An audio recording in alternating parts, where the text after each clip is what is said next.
और हमने कहा, पहले दिन प्रेस कॉन्फ्रेंस में कहा है कि हमारा एक्शन नॉन एक्सीलरेटरी है। ये हमने कह करके किया है और इसके लिए साथियों हमने हमला रोका। अध्यक्ष जी, दुनिया के किसी भी नेता ने भारत के ऑपरेशन रोकने के लिए नहीं कहा।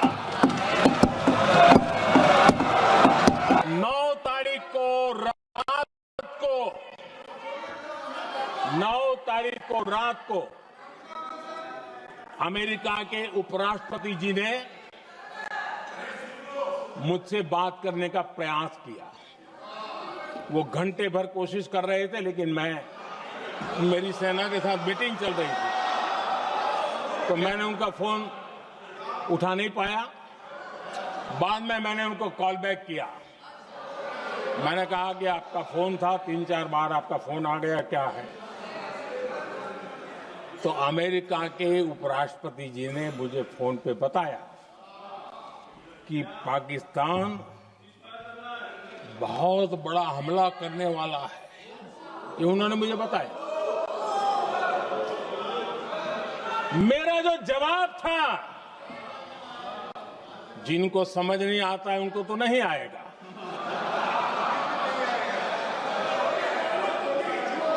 मेरा जवाब था, अगर पाकिस्तान का ये इरादा है तो उसे बहुत महंगा पड़ेगा। ये मैंने अमेरिका के उपराष्ट्रपति को कहा।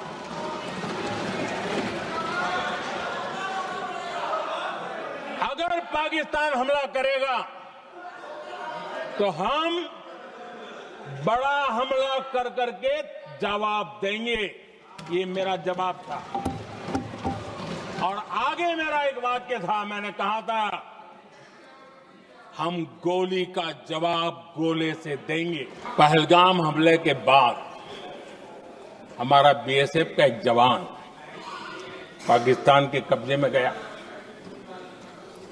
तो फिर इनको लगा, वाह, बड़ा मुद्दा हाथ में आ गया है, अब मोदी फंस जाएगा। अब तो मोदी की फजीयत जरूर होगी।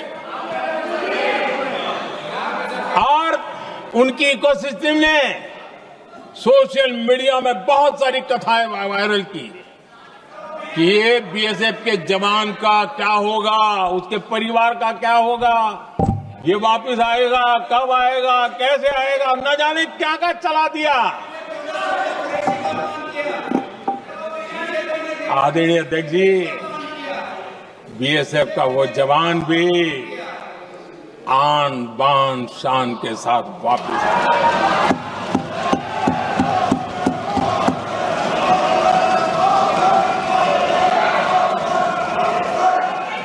आतंकवादी रो रहे हैं, आतंकवादियों के आका रो रहे हैं, और उनको रोते देखकर यहां भी कुछ लोग रो रहे हैं। दुनिया ने देख लिया कि हमारी कार्यवाही का दायरा कितना बड़ा, स्केल कितना बड़ा। सिंदूर से लेकर के सिंधु तक पाकिस्तान पर कार्रवाई की है। ऑपरेशन सिंदूर ने तय कर दिया कि भारत में आतंकी हमले की उसके आकाओं को और पाकिस्तान को भारी कीमत चुकानी पड़ेगी। अब ऐसे ही नहीं जा सकता। ऑपरेशन सिंदूर से स्पष्ट होता है कि भारत ने 3 सूत्र तय किए हैं।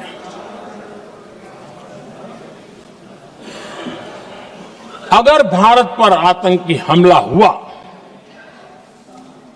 तो हम अपने तरीके से, अपनी शर्तों पर, अपने समय पर जवाब दे करके रहेंगे।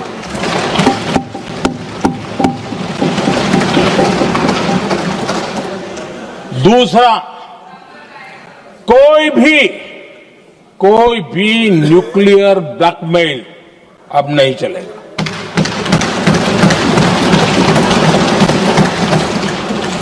और तीसरा, हम आतंक की सरपरस्त सरकार और आतंक के आकाओं उनको अलग अलग नहीं देखेंगे। मैं देशवासियों का आभार व्यक्त करता हूं। मैं देशवासियों का अभिनंदन करता हूं। आदरणीय अध्यक्ष जी, 22 अप्रैल को पहलगाम में जिस प्रकार की क्रूर घटना घटी, जिस प्रकार आतंकवादियों ने निर्दोष लोगों को उनका धर्म पूछ करके गोलियां मारी, ये क्रूरता की पराकाष्ठा थी। भारत को हिंसा की आग में झोंकने का ये सुविचारित प्रयास था। भारत में दंगे फैलाने की ये साजिश थी। मैं आज देशवासियों का धन्यवाद करता हूं कि देश ने एकता के साथ उस साजिश को नाकाम कर दिया। आदमपुर एयरबेस पर हमले का झूठ फैलाया, उस झूठ को बेचने की भरपूर कोशिश की, पूरी ताकत लगा दी। मैं अगले ही दिन आदमपुर पहुंचा और खुद जाकर के उनके झूठ को मैंने बेनकाब कर दिया। तब जाकर के उनको अकल ठिकाने लगी कि अब ये झूठ चलने वाला नहीं है। जब ये ऑपरेशन सिंदूर हुआ तो उन्होंने नया पैंतरा शुरू किया। और क्या शुरू किया? रोक क्यों दिया? पहले तो मानने को तैयार नहीं थे कि मुक्त करते, अब कहते रोक क्यों दिया? वाहरे बयान बहादुरों,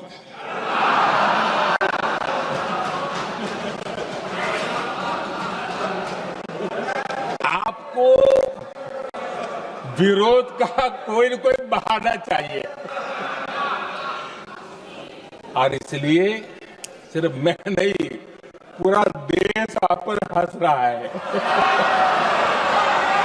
पहलगाम हमले के बाद से ही पाकिस्तानी सेना को अंदाजा लग चुका था कि भारत कोई बड़ी कार्रवाई करेगा। उनके तरफ से न्यूक्लियर की धमकियों के भी बयान आना शुरू हो चुके थे। भारत ने 6 मई रात और 7 मई सुबह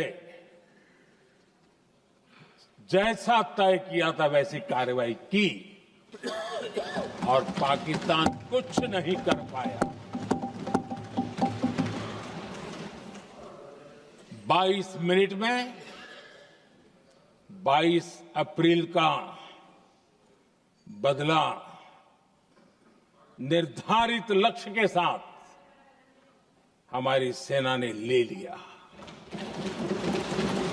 पाकिस्तान की न्यूक्लियर धमकी को हमने झूठा साबित कर दिया।